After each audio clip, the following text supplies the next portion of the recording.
राज्यसभा की 56 में से 41 सीटों पर निर्विरोध चुनाव हो चुका है। 3 राज्यों की 15 सीटों के लिए मंगलवार 27 फरवरी को चुनाव होने हैं। इनमें से उत्तर प्रदेश की 10, कर्नाटक की 4 और हिमाचल प्रदेश की 1 सीट के लिए वोटिंग होगी। 27 फरवरी को सुबह 9 बजे से शाम 4 बजे तक वोटिंग होगी। इनमें से यूपी की 10 सीटों में एक एक्स्ट्रा कैंडिडेट उतारकर बीजेपी ने सपा की मुश्किलें बढ़ा दी है।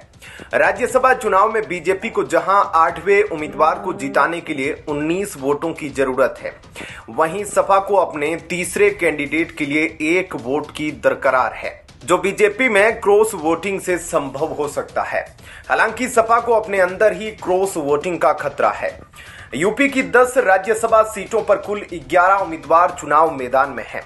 पहले समाजवादी पार्टी ने 3 उम्मीदवार उतारे, बीजेपी ने 7 सीटों पर उम्मीदवार उतारे, लेकिन ऐन वक्त पर बीजेपी ने संजय सेठ के तौर पर 8वां कैंडिडेट उतारकर पेंच फंसा दिया।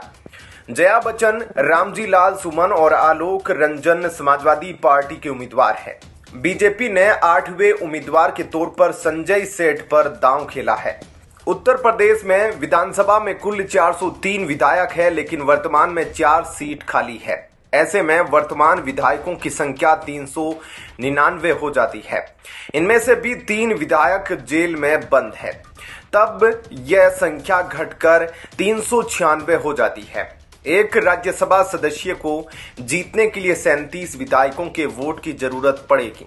ऐसे में हिसाब लगाए तो सपा को अपने तीनों उम्मीदवारों को जिताने के लिए कुल 111 वोटों की जरूरत पड़ेगी। अब अगर समाजवादी पार्टी की बात की जाए तो उनके मौजूदा 108 विधायक हैं। उनमें से 2 जेल में हैं। ऐसे में कुल संख्या घटकर 106 रह गई। इसके अलावा पल्लवी पटेल ने वोट नहीं देने की बात कही है, तो उनके विधायकों की संख्या घटकर 105 हो गई, यानी जरूरी संख्या से 6 कम।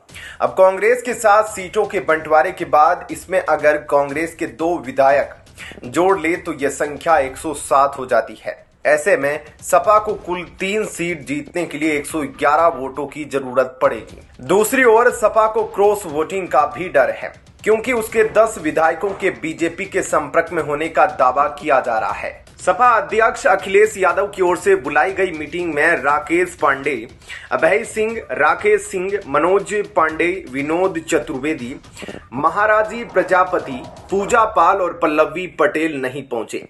राज्यसभा की राह बीजेपी के संजय सेठ की भी आसान नहीं है।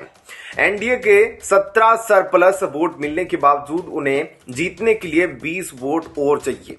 बीजेपी को तब बड़ी राहत मिली जब उसे राष्ट्रीय लोकदल का साथ मिला। आरएलडी के सभी 9 विधायक बीजेपी उम्मीदवारों को वोट देंगे। वैसे तो बीजेपी आरएलडी गठबंधन का ऐलान नहीं हुआ, लेकिन राज्यसभा चुनाव में बीजेपी का साथ देकर आरएलडी ने इस पर मुहर लगा दी है।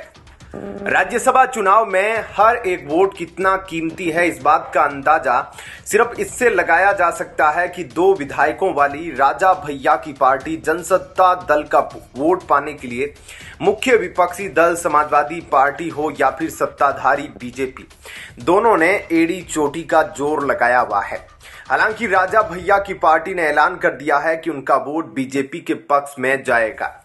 ऐसे में क्या कहना है आपका, इस पर कमेंट सेक्शन में अपनी राय जरूर दीजिएगा। जय हिंद, जय भारत।